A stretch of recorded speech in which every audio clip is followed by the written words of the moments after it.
महिला भी शर्मा जाए, ऐसा बार बार ड्रेस मोदी जी बदलते हैं और जो है खाली विदेश में हवाबाजी करते हैं, घूमते हैं। ना मस्जिद देगा रोटी खाने, ना मंदिर देगा रोटी खाने। रोटी कहाँ मिलेगी, रोटी मिलेगी कहाँ जब आप रोजगार पाओगे। गांधी परिवार में राहुल गांधी जी का नाम चल रहा है प्रधानमंत्री के रेस में, और गैर गांधी परिवार में मेरा नाम चल रहा है प्रधानमंत्री के रेस में। तो ये हमारी मेहनत है, और आगे प्रधानमंत्री तो जनता बनाती है ना।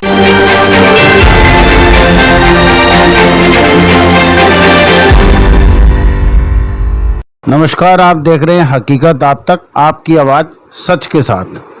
आज हम उस शख्सियत से आपको मिलवाने जा रहे हैं जो फेमस हुए थे निर्भया को न्याय दिलाने में। निर्भया के वकील रहे संजीव कुमार सिंह जी से, और राजनीति में भी और LLB करने से लेके सुप्रीम कोर्ट के एडवोकेट बनने तक का उनका सफ़र कैसा रहा। नमस्कार जी, स्वागत है आपका हमारे चैनल हकीकत आप तक में। जी नमस्कार, और आपके चैनल के दर्शकों को शुभकामनाएं। मैं पहले पटना में था, पटना विश्वविद्यालय में था, वहाँ से ग्रेजुएशन किया। उसके बाद दिल्ली यूनिवर्सिटी में मैंने 2004 में LLB की। फिर मैं LLB करने के बाद विदेश लंदन गया, मैंने वहाँ पे पढ़ाई की, LLM की, और उसके बाद जो है आगे सुप्रीम कोर्ट में प्रैक्टिस करना चालू किया। और सुप्रीम कोर्ट में बड़े बड़े केस में मैं शुरू में आदरणीय जेठमलानी साहब के साथ था, फिर बाद में अपना इंडिपेंडेंट एसोसिएशन बना करके सुप्रीम कोर्ट लॉयर के रूप में पूरे ऑल ओवर इंडिया में फेमस हुआ। उसी दौरान मुझे ये निर्भया गैंगरेप केस वाला मामला आदरणीय मुख्यमंत्री शीला दीक्षित जी ने दिया, क्योंकि उस समय दिल्ली में कांग्रेस की सरकार थी, आदरणीय शीला दीक्षित जी मुख्यमंत्री थी, और कांग्रेस के मैं राष्ट्रीय नेता हूं, और राहुल गांधी और सोनिया गांधी जी के टीम में तब से हूं। तो आदरणीय राहुल जी और श्रीमती शीला दीक्षित जी ने मुझे निर्भया वाला केस दिया था, जिसमें मैंने न्याय दिलाने में काफ़ी कार्य किया। आपकी काफ़ी तारीफ हुई उसको लेकर, आपके मीडिया में भी काफ़ी आपके बयान, आपकी रिपोर्ट आई। आपने खूब मेहनत की निर्भया को न्याय दिलाने में, जो कि एक नेक कार्य था। वो पैसे सब चीज़ों से उठ के एक मानवता का वो कार्य आपने किया। उसके बाद आप राष्ट्रीय राजनीति में कब आए? देखिए, राष्ट्रीय राजनीति की जो शुरुआत हुई है वो काफ़ी पहले हुई है। मैं जब पटना में पढ़ाई कर रहा था तो उस दौरान, ये 89-90 की बात है, उस समय आदरणीय जगन्नाथ मिश्रा जी बिहार के मुख्यमंत्री थे। और उससे पहले मेरे पूर्वज, मेरे पिताजी कांग्रेस के राष्ट्रीय राजनीति में रहे, बाबू रघुनाथ प्रसाद सिंह। मेरे दादाजी जो हैं बाबू भुवनेश्वर सिंह राष्ट्रीय राजनीति में रहे, आदरणीय इंदिरा गांधी जी के साथ रहे। मेरे परदादा जी जो हैं वो फ्रीडम मूवमेंट में रहे हैं, और हम लोग बाबू वीर कुंवर सिंह के वंशज हैं, जो कि 1857 की क्रांति में पूरे भारत के नायक थे। हम लोग 8वीं पीढ़ी के उनके वंशज हैं। तो ये सारी राजनीति, जब हम पटना में आदरणीय राजीव गांधी जी की रैली, जो मुख्यमंत्री डॉक्टर जगन्नाथ मिश्रा जी थे, उन्होंने कराई, और वहाँ पे मुझे जिम्मेदारी दिया गया कि आपको पूरे पटना के आसपास 5-6 जिलों से छात्रों को जुटाना है। गांधी मैदान में बहुत बड़ी रैली राजीव गांधी जी की, आदरणीय पूर्व प्रधानमंत्री जी की होनी थी। उसमें मैंने 5-6 दिन जो है काफ़ी मेहनत किया, और लाखों की संख्या में पूरा भीड़ जुटाया। गांधी मैदान खचाखच भरा हुआ था। और उसी दौरान आदरणीय डॉक्टर राजेंद्र प्रसाद के कर कमलों पे चढ़ते हुए जो जगन्नाथ मिश्रा जी थे, जो मुख्यमंत्री थे कांग्रेस के, उन्होंने मुझे मंच पे बुलाया और आदरणीय राजीव गांधी जी से मेरा परिचय करवाया। और आदरणीय राजीव गांधी जी ने मुझे कंधे पे हाथ रख करके कहा कि आप जो है राजनीति में बहुत आगे जाएंगे। और आदरणीय जगन्नाथ मिश्रा जी ने कहा राजीव गांधी जी को कि ये राष्ट्रीय राजनीति में जाएंगे और बड़े नेता बनेंगे। तब जाकर के उन्होंने मंच से संबोधन करने के लिए, बहुत गौरव की बात है कि जो आदरणीय पूर्व प्रधानमंत्री राजीव गांधी जी ने मुझे मंच से संबोधित करने के लिए कहा। वहाँ पर मैंने युवाओं को, छात्रों को संबोधित किया, और काफ़ी जो है प्रशंसा हुई। और उसके बाद मैं दिल्ली आ गया, और दिल्ली में दिल्ली विश्वविद्यालय में पढ़ाई की। फिर जो है लॉ किया, फिर विदेश गए, वहाँ से पढ़ाई की, फिर सुप्रीम कोर्ट में वकील बने। और मैं दिल्ली में शीला दीक्षित जी मुख्यमंत्री, उनके संपर्क में काफ़ी रहा और उनके साथ काफ़ी काम किया। और 2004 से 2014 में जो है आदरणीय प्रधानमंत्री डॉक्टर मनमोहन सिंह जी के संपर्क में रहा मैं काफ़ी, पूरे राष्ट्रीय राजनीति में, पूरे देश में। उस समय राजस्थान, छत्तीसगढ़, मध्य प्रदेश, महाराष्ट्र और कई राज्यों में मुझे प्रभार दिया गया, चुनाव पर्यवेक्षक प्रभारी बनाया। चुनाव में पर्यवेक्षक का काम जो होता है पूरे ग्राउंड लेवल से लेकर ऊपर लेवल तक होता है। जो बड़े बड़े राज्य देखिए, आज जो है हमने राजस्थान में जो सरकार बनाई है उसमें हमारी काफ़ी मेहनत रही है। 2 साल में वहाँ काफ़ी मेहनत किया और ग्राउंड लेवल पे पूरा मेहनत किया। महाराष्ट्र में 1 साल पूरा मेहनत किया, जो अभी महाराष्ट्र में कांग्रेस गठबंधन, शिवसेना ये सब मिलकर के सरकार है। उसी तरह मध्य प्रदेश में जब कमलनाथ जी मुख्यमंत्री थे, उस समय में मुख्यमंत्री बनने के पहले हमने करीब 6 महीने काफ़ी मेहनत पूरे मध्य प्रदेश में किया और आदरणीय कमलनाथ जी को उस समय जो है हम लोगों ने मेहनत करके मुख्यमंत्री बनाया। उसके बाद छत्तीसगढ़ में 1 साल लगभग जो आदरणीय भूपेश बघेल जी के साथ हम लोगों ने काम किया और काफ़ी मेहनत ग्राउंड लेवल पे किया, जिससे कि जो है राष्ट्रीय राजनीति में मेरा नाम आगे आया। और सभी मुख्यमंत्री जो कांग्रेस के मुख्यमंत्री हैं, पंजाब में उस समय काफ़ी जो है मेहनत किया, जिसमें कि कैप्टन अमरिंदर सिंह मुख्यमंत्री बने थे।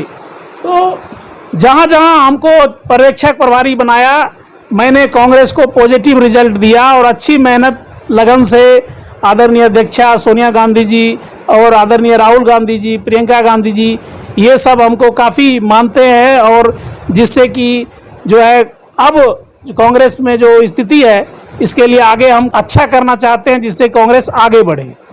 नहीं, आप इतनी राज्यों में आपने काम किया, कांग्रेस ने आपके ऊपर इतनी भारी जिम्मेवारी दी। कांग्रेस की जो स्थिति है उसको देखते हुए आप क्या उस राजनीति में ऐसा कुछ करना चाहते हैं, कुछ करके, ताकि कांग्रेस को दोबारा खड़ा किया जाए, कांग्रेस को वही मुकाम पे पहुंचाया जाए?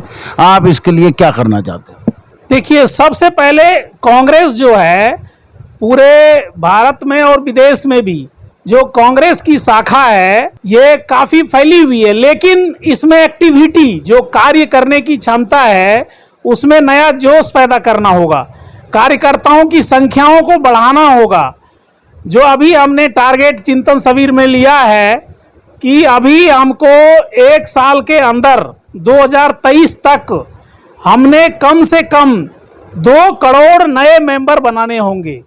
2 करोड़ नए मेंबर का मतलब ये हुआ कि एक मेंबर अगर एक परिवार से आता है तो वो पूरा परिवार आपका समर्थक है। तो 10 करोड़ से लेकर के लगभग अगर सदस्य बनेंगे तो काफ़ी कांग्रेस मजबूत होगा और ग्राउंड लेवल पर कार्य करेगा।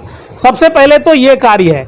दूसरा, हमारे पूरे भारत में जो जिला कमेटी है, जिला कमेटी आप जानते हैं कि जिला जो होता है बैकबोन ऑफ कंट्री होता है।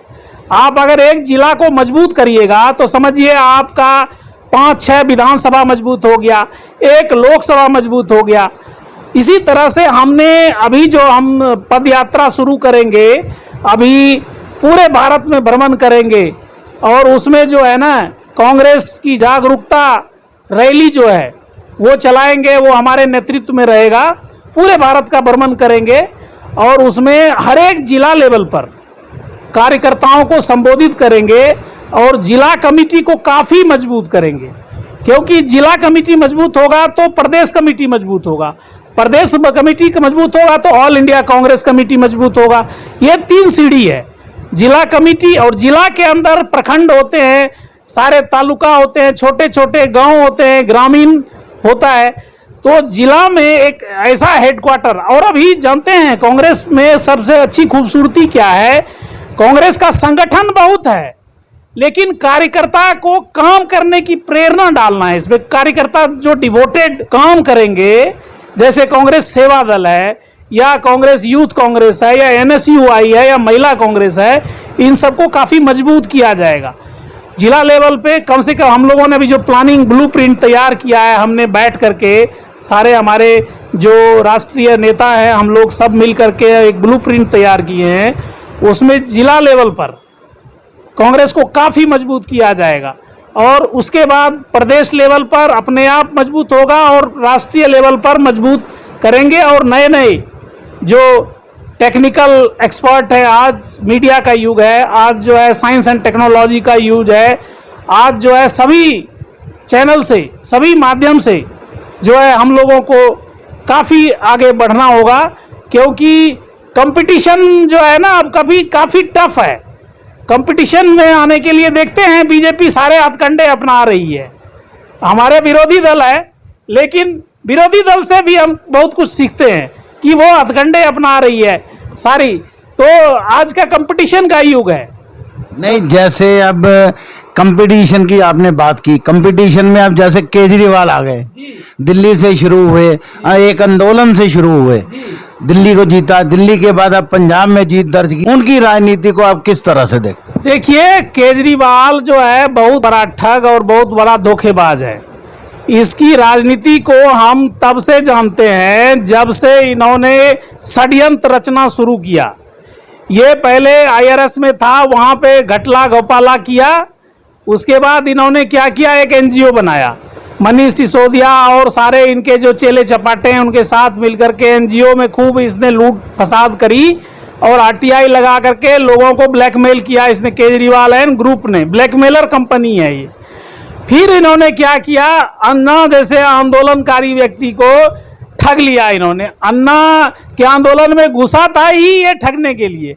अन्ना आंदोलन में गया, 5,000 करोड़ विदेशी मुद्रा का गबन किया। 5,000 करोड़ रुपया का गबन केजरीवाल, मनीष सिसोदिया और इसके ग्रुप के जितने चेले चपाटे हैं, इन्होंने अन्ना को ठगा।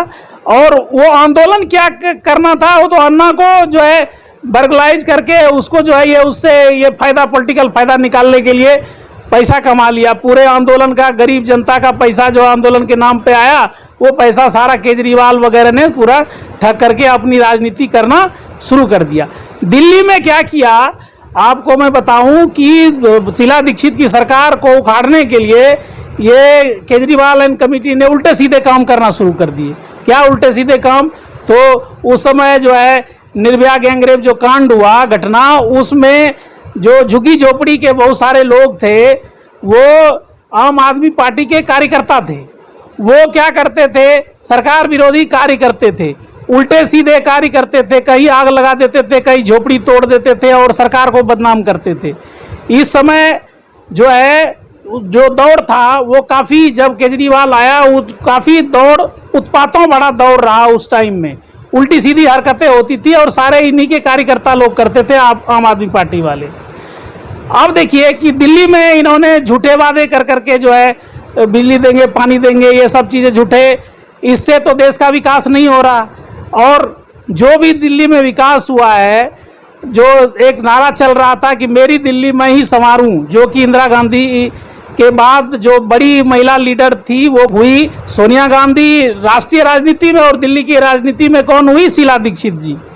तो शीला दीक्षित और दिल्ली दोनों पर्याय है।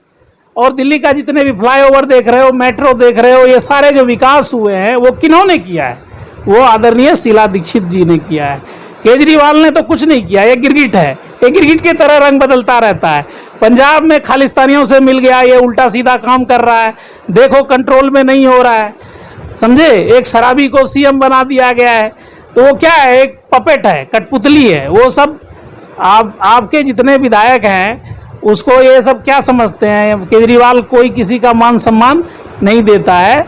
और देखिए जैसे ये बुलबुला छूटा है ना, बड़बड़ा करके ये अपने आप ही इसकी सरकार भी चली जाएगी और आगे आने वाले समय में जो है आम आदमी। आप तो डेली जाके गुजरात में प्रचार कर रहे हैं, गुजरात में पहले सीटें भी आई हैं, अब हिमाचल में भी वो भी कह रहे हैं मेरे को प्यार हो गया हिमाचल से, मेरे को प्यार हो गया गुजरात से। देखिए ये केजरीवाल जो है ये बहुत ही बड़ा गिरगिट है, सब जगह जाके झूठ फैलाता है।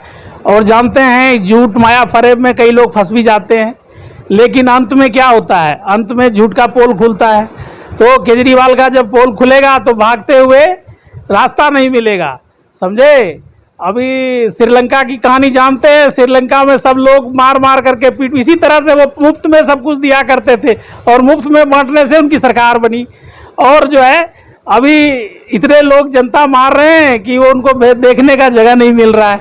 तो उसी प्रकार की बात है, जब दिल्ली की जनता जागरूक होगी, पंजाब की जनता जागरूक होगी, तो इस जो है केजरीवाल की सरकार को रसातल में भेज देगी। जैसे पिछले कई बार हमने मीडिया में भी देखा है, 2024 का चुनाव कांग्रेस के लिए बहुत अहम है, क्योंकि 10 साल हो गए इनको बीजेपी को राज करते हुए, और उस सक्रिय राजनीति में, जैसे कि आप इतने पुराने जुड़े हैं, पूरे देश में भ्रमण कर चुके हैं, जानते हैं सब कुछ, प्रधानमंत्री पद की रेस है, उसमें आप भी शामिल हैं, आप किस नजर क्या कहना चाहते हैं? देखिए, प्रधानमंत्री जो होता है एक महत्वपूर्ण पद है और जनता प्रधानमंत्री बनाती है। और जो पार्टी है कांग्रेस पार्टी ने कई अच्छे और बहुत ही महत्वपूर्ण प्रधानमंत्री दिए, जिसमें कुछ गांधी परिवार के प्रधानमंत्री रहे और कुछ गैर गांधी परिवार के प्रधानमंत्री रहे। आप देखिए, आदरणीय पंडित जवाहरलाल नेहरू प्रथम प्रधानमंत्री बने गांधी परिवार के, उसके बाद जो है लाल बहादुर शास्त्री जी प्रधानमंत्री बने। वो कौन थे? वो साधारण कार्यकर्ता थे, लेकिन उनकी मेहनत इतनी थी, उनकी मेहनत के बदौलत शिखर पे पहुंचे। उसी तरह मैं एक साधारण कार्यकर्ता से बिहार से चला और जो है राष्ट्रीय राजनीति में आया, जो है सुप्रीम कोर्ट का मशहूर वकील बना, बड़े बड़े केसों में अयोध्या केस लड़ा, Damini gang rape, Nirbhaya gang rape लड़ा, उसके बाद जो है बम्बई का केस लड़ा, उसके बाद जो है अभी जो यहाँ पे हाथरस का कांड हुआ था उसमें उत्तर प्रदेश में जाके लड़ा। आपको बंगलोर का जो राज्यपाल के खिलाफ जो कांग्रेस सरकार ने जो करा था वो उसमें लड़ा। तो बड़े बड़े मशहूर केस में मैं वकील रहा।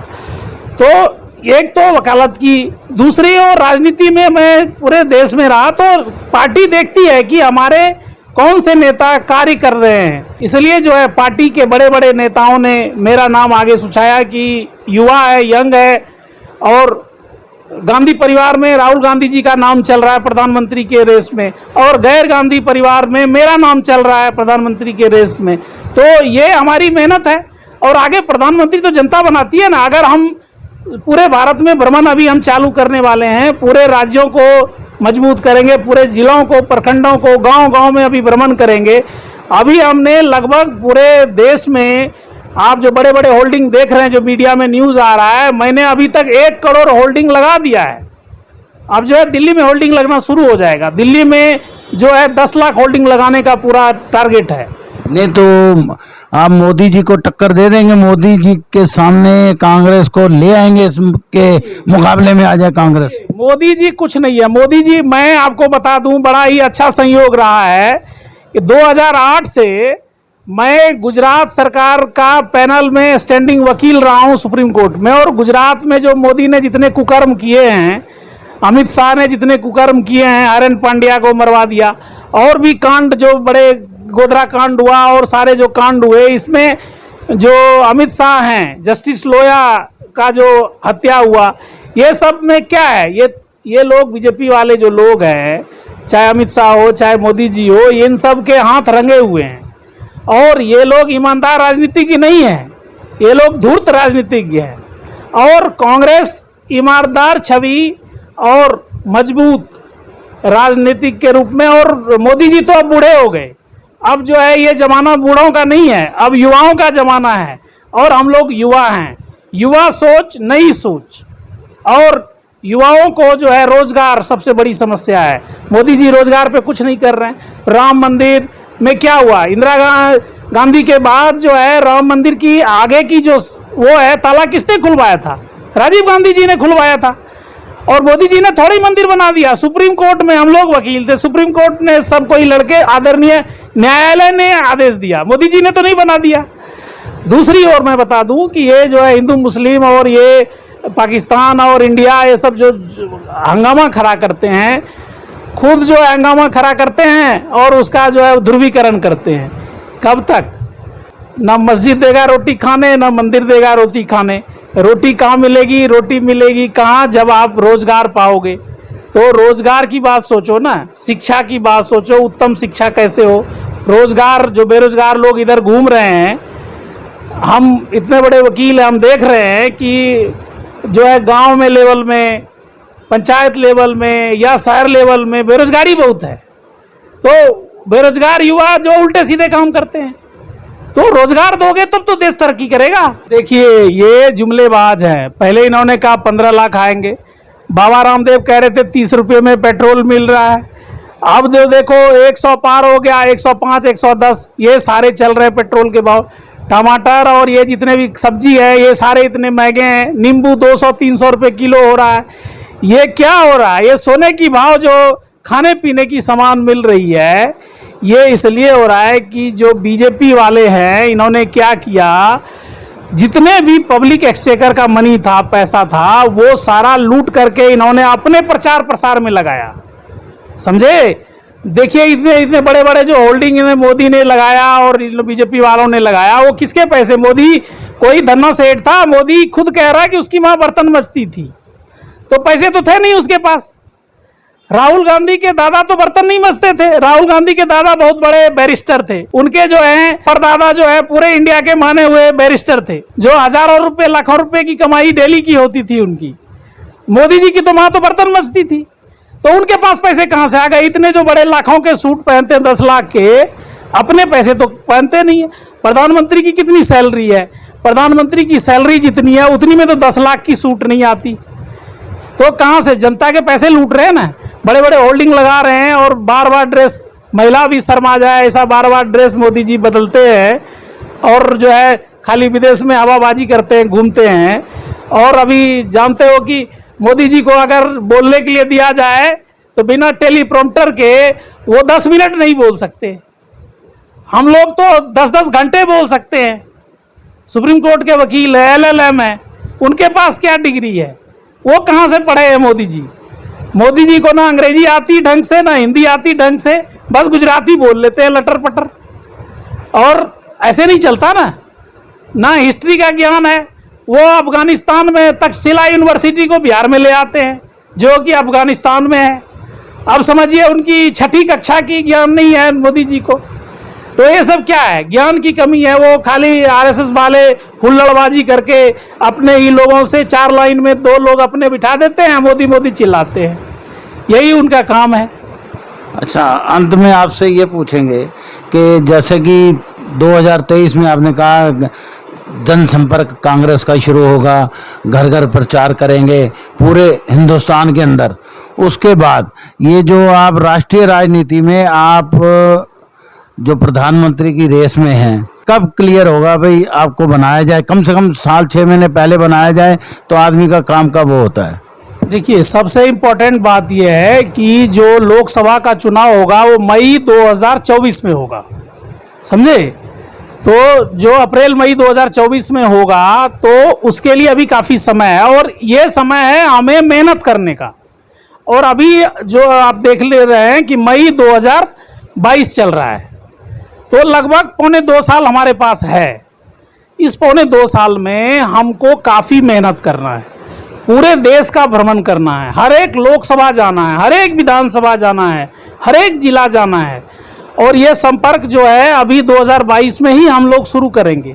इससे फ़ायदा डबल होगा कि एक लोकसभा की तैयारी हम करेंगे, पूरे देश घूमेंगे और हमारे नेतृत्व में पूरी रैली चलेगी। तो जो आगे 23 में कई राज्यों में चुनाव हैं, उसका फ़ायदा वहाँ पे भी मिलेगा। 2023 में जो चुनाव है विधानसभा का कई राज्यों में, गुजरात में है, हिमाचल में है और जगहों पे है, तो उसमें फ़ायदा मिलेगा। लोकसभा की तैयारी हम कर रहे हैं 24 की, उसमें पूरे क्षेत्रों में जाएंगे तो पार्टी का बहुमत बढ़ेगा। जनसंपर्क होने से क्या होता है? जनता जागरूक होती है। और दूसरा, नई जोश जो होता है, युवा शक्ति, युवा जोश। मोदी जी बूढ़े हो गए, अब बोलते बोलते भांस जाते हैं, क्या बोलना है उनको दूसरे ट्रैक पे चले जाते हैं। जब मोदी ने किया, बुरा किया, अच्छा किया, जो किया, उनका समय अब चला गया। 24 जो है 2024 कांग्रेस के विजय का दिवस बिगल फूकेंगे। और मैं संजीव कुमार सिंह ये आपको वचन देता हूं कि कांग्रेस को उसी ऊंचाई पर, जिस ऊंचाई पर इंदिरा गांधी जी ने लाया था और राजीव गांधी जी ने लाया था, जो कि राजीव गांधी के समय में देखिए कितनी बहुमत थी, एब्सोल्यूट मेजोरिटी से सरकार बनी थी उसी तरह से हम जो है और राहुल गांधी हम दो युवा हैं और जो है ये दोनों युवाओं ने ठाना है कि जो है पूरे देश में राजनीति को बदलेंगे और 2024 तक कांग्रेस की लहर इतनी आएगी कि कांग्रेस की सरकार बनेगी, क्योंकि जनता जो है विलुप्त हो चुकी है। जनता जो है इन लोगों बीजेपी के महंगाई की मार से पूरा त्रस्त हो चुकी है और ये नफरत की राजनीति जो बीजेपी की है उससे त्रस्त हो चुकी है। जनता बदलाव चाहती है, जनता ये चाहती है कि कांग्रेस में नया लीडरशिप आए। तो इसलिए हम लोगों को आदरणीय सोनिया गांधी जी आगे ला रही है, क्योंकि हम लोग मजे हुए हैं पिछले जो है 89-90 से राजनीति में हैं। उसके पहले मेरे दादाजी पिताजी सारे पूर्वज कांग्रेसी बड़े बड़े लीडर रहे हैं। तो इसलिए युवा जोश के साथ कांग्रेस आगे बढ़ेगी और हम पूरा मेहनत कर रहे हैं और आप लोगों का सहयोग चाहिए, आपकी मीडिया और जितने भी मीडिया चैनल्स हैं, क्योंकि आज जो है आज की डेट में वही है कि कंपटीशन है। कंपटीशन में दिखना पड़ता है कि जनता के बीच आप कितना जा रहे हैं। तो ये चीज़ ज़रूरी है और हमें पूरा मॉडर्न होना पड़ेगा, पूरा डिजिटलाइज्ड होना होगा और काफ़ी मेहनत करना होगा। जैसा कि आपने देखा है, हमारे साथ थे सुप्रीम कोर्ट के सीनियर एडवोकेट संजीव कुमार सिंह, जिन्होंने बताया पूरे अपने तजुर्बे को रखा आपके सामने, एक पढ़ाई से लेके राजनीतिक सफ़र तक का बताया। उन्होंने बताया भाई कैसे केजरीवाल का तरीका क्या है, प्रधानमंत्री जो वर्तमान में है मोदी जी, उनका लेकर उन्होंने बात की। मेन उन्होंने कहा कि मैं कांग्रेस को मजबूत करके 2024 में कांग्रेस को उसी शान से वापस लाऊंगा जैसे आज से 15 साल पहले कांग्रेस थी। इन्हीं शब्दों के साथ हकीकत आप तक।